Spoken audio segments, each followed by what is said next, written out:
예레미야 36장 20절에서 32절까지 말씀 함께 읽겠습니다. 그들이 두루마리를 서기관 엘리사마의 방에 두고 뜰에 들어가 왕께 나아가서 이 모든 말을 왕의 귀에 아뢰니 왕이 여우디를 보내어 두루마리를 가져오게 하매 여우디가 서기관 엘리사마의 방에서 가져다가 왕과 왕의 곁에 선 모든 고관의 귀에 낭독하니 그때는 9째 달이라. 왕이 겨울 궁전에 앉았고 그 앞에는 불 피운 화로가 있더라. 여우디가 서너 쪽을 낭독하면 왕이 면도칼로 그것을 연하여 베어 화로불에 던져서 두루마리를 모두 태웠더라.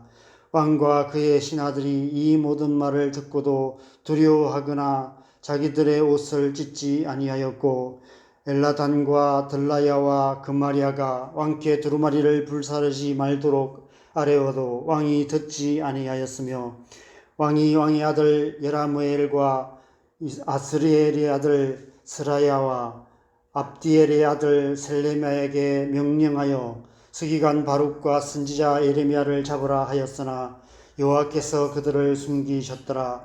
왕이 두루마리와 바룩이 예레미야의 입을 통해 기록한 말씀을 불사른 후에 여호와의 말씀이 예레미야에게 임하니라. 이르시되 너는 다시 다른 두루마리를 가지고 유다의 여호야김 왕이 불사른 첫 두루마리의 모든 말을 기록하고 또 유다의 여호야김 왕에 대하여 이와 같이 말하기를 여호와의 말씀에 내가 이 두루마리를 불사르며 말하기를 내가 어찌하여 바벨론의 왕이 반드시 와서 이 땅을 멸하고 사람과 짐승을 이 땅에서 없어지게 하리라 하는 말을 이 두루마리에 기록하였느냐 하도다. 그러므로 여호와께서 유다의 왕 여호야김에 대하여 이와 같이 말씀하시니라. 그에게 다윗의 왕위에 한절자가 없게 될 것이요 그의 시체는 버림을 당하여 낮에는 더위 밤에는 추위를 당하리라. 또 내가 그와 그의 자손과 신하들을 그들의 죄악으로 말미암아 벌할 것이라.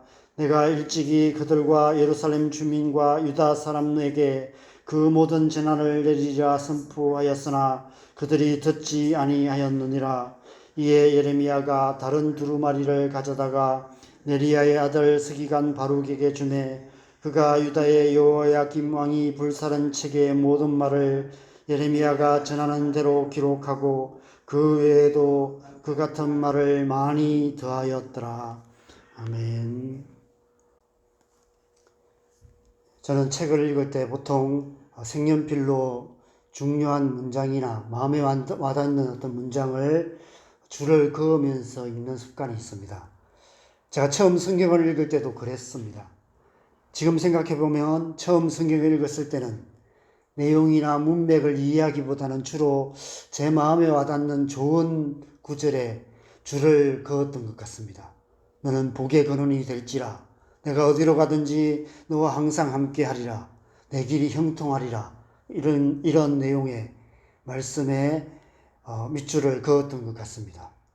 내 시작은 미약하였으나 내 나중은 창대하리라라는 말씀도 참 좋은 말씀이라고 생각하고 줄을 그었던 것 같습니다. 성경은 좋은 말씀이 기록된 책이라고 생각했던 것 같습니다. 하나님은 언제나 좋은 말씀만 하시는 좋으신 분이라고 생각했던 것 같습니다. 성경에서 부정적인 구절은 다 빼고 좋은 말씀만 모아놓으면 성경 읽기가 훨씬 쉽지 않을까 이런 생각도 했던 것 같습니다. 많은 사람들이 하나님의 말씀에 그렇게 반응하고 있는 것 같습니다. 말씀을 읽거나 들을 때 부정적인 구절들은 깊이 생각하지 않고 외면하고 지나쳐 버립니다. 그런 말씀은 나와는 상관없는 말씀으로 치부해 버립니다.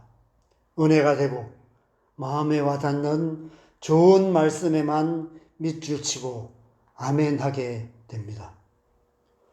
설교를 들을 때 부정적이고 귀에 거슬리는 말씀은 귀담아 듣지 않습니다. 귀에 쏙쏙 들어오는 좋은 말씀에만 귀를 기울입니다. 요즘처럼 유튜브로 다양한 설교를 찾아 들을 수 있는 시대에는 더욱 그러한 것 같습니다.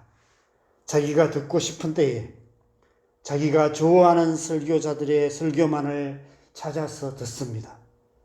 듣다가도 마음에 안 들면 안 들으면 그만입니다. 심지어 설교하는 설교자도 그럴 수 있는 것 같습니다. 하나님께서 전하라고 하시는 말씀보다는 성도들이 듣기 좋은 설교만 하게 되는 것 같습니다. 그래서 오늘날 강단에서 선지자적인 메시지가 사라지고 있다는 비판하는 목소리들이 많이 나오고 있습니다. 문득 오늘 화롯불을 피워놓고 편안하게 앉아서 하나님께서 예레미야를 통해 주신 말씀이 기록된 두루마리에 기록된 말씀을 듣고 그 두루마리를 면도칼로 베어서 화롯불에 던져 넣고 있는 여호야김 왕의 모습이 오늘날 우리의 모습은 아닐까 하는 생각이 들었습니다. 예레미야서 1장에 보면 예레미야에게 처음 하나님의 말씀이 임하셨던 때가 요시야 왕 13년이었다고 말씀합니다. 어제 본문에서 하나님께서 그때부터 시작해서 지금까지 하나님께서 하신 말씀을 두루마리에 다 기록하라고 명하셨는데 그때가 여호야김 제4년이었다고 말씀하고 있습니다. 당시 두루마리는 양의 가죽을 얇게 펴서 만든 양피지였습니다.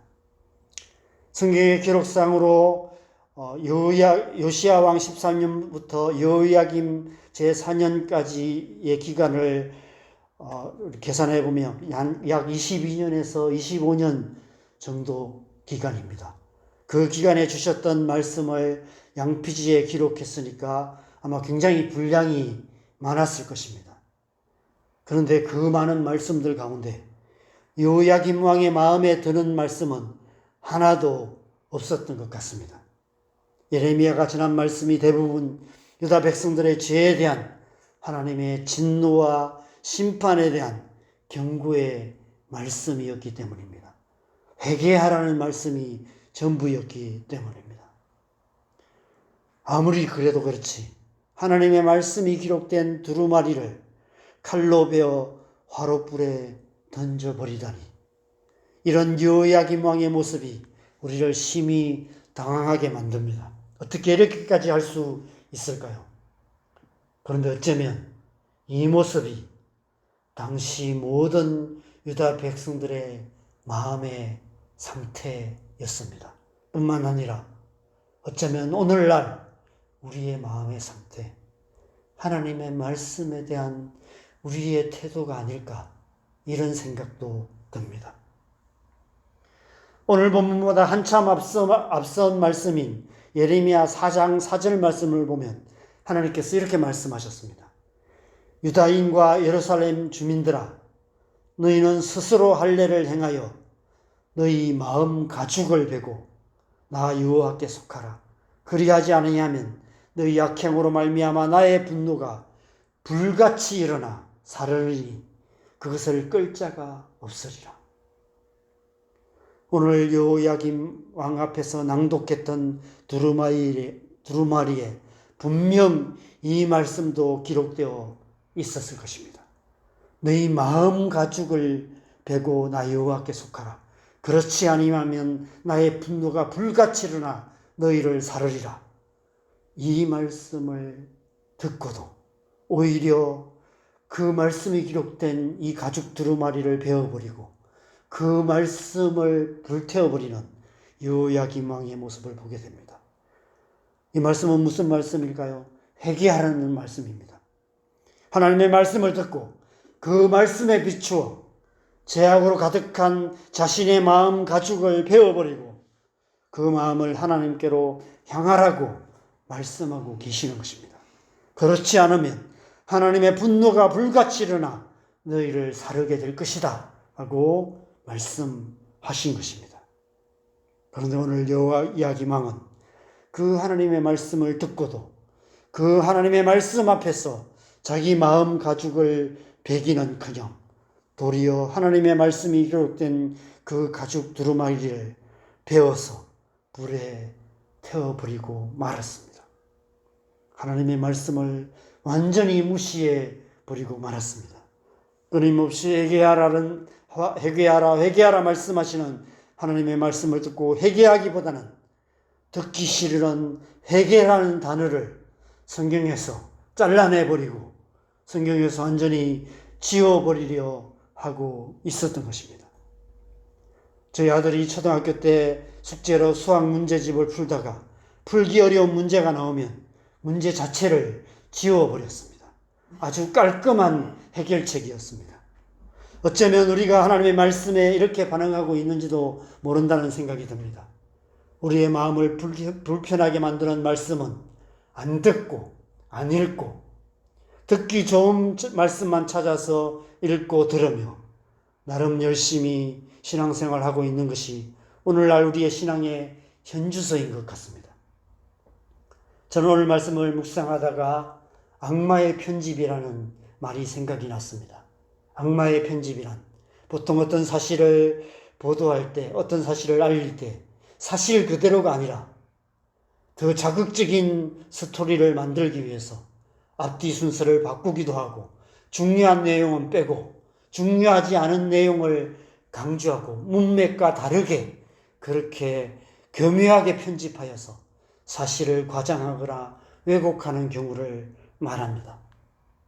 화롯불을 앞에 앉아서 두루마리에 기록된 하나님의 말씀을 듣고 그 말씀이 자기 마음에 들지 않는다는 이유로 칼로 베어서 화롯불에 태우고 있는 요야긴 왕처럼 우리 또한 하나님의 말씀을 그렇게 대하고 있는 것은 아닐까 하는 질문을 하게 됩니다.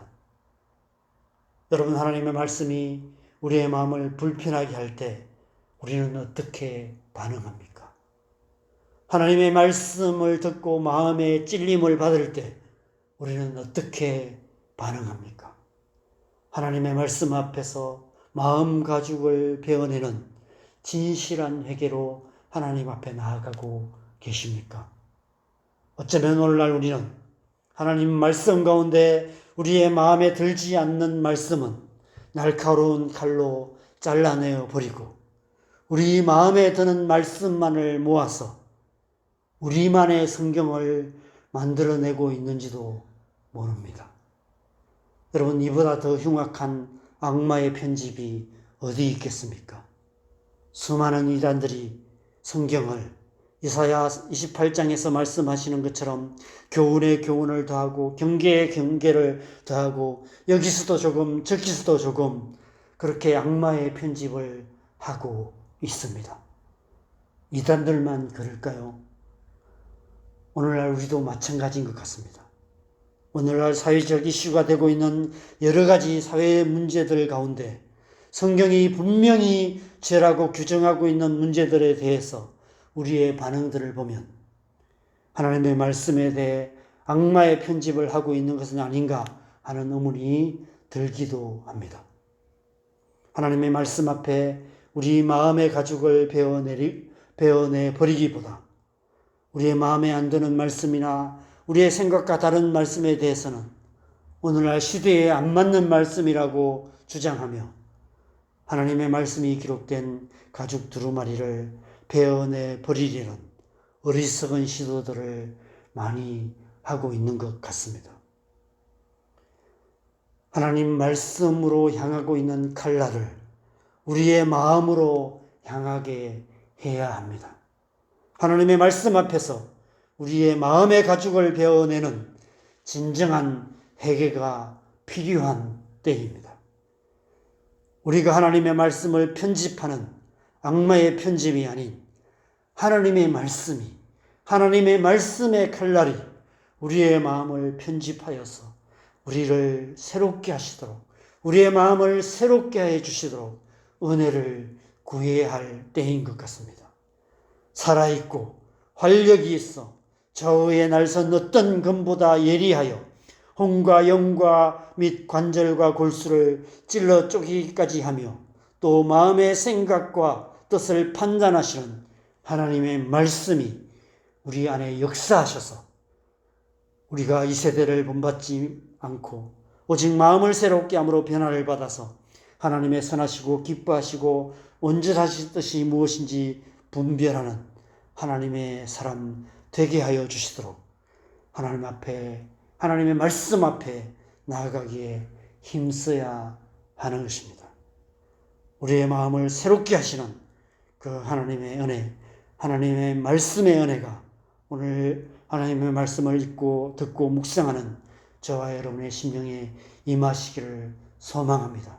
그래서 그 말씀 앞에서 우리의 마음의 가죽을 베어내는 진실한 회개를 통해서 우리의 마음이 하나님의 마음에 합한 마음이 되어서 이 시대에 하나님의 사람답게 살아가는 저와 여러분 되시기를 주님의 이름으로 간절히 축원합니다. 우리 함께 기도하겠습니다. 여러분 시간 우리가 함께 기도하실 때 우리가 하나님의 말씀 앞에 우리가 어떻게 반응하고 있는지를 다시 한번 생각하면서 하나님의 말씀을 듣고 때로는 그 말씀이 우리의 심령의 찔림이 되어서 하나님 앞에 눈물로 회개했던 그때 그 순수했던 그때의 그 신앙을 다시 한번 생각해 보면서 혹시 오늘 우리가 우리의 신앙 가운데 그 회개의 눈물이 너무 말라 있지 않은지 한번 돌아보면서 다시 한번 우리가 우리의 마음을 새롭게 하여 주시도록 하나님의 말씀 앞에 순수하게 반응하며 하나님의 말씀 앞에 우리의 마음의 가죽을 베어내는 그러한 순수한 회개로 주님 앞에 나아가는 우리의 삶 될 수 있도록 하나님의 그 말씀의 은혜가 우리 안에 역사하셔서 그 말씀이 우리를 새롭게 하시는 그 은혜로 우리 가운데 역사하여 주시도록 시간 우리 함께 기도했으면 좋겠습니다. 기도하시겠습니다.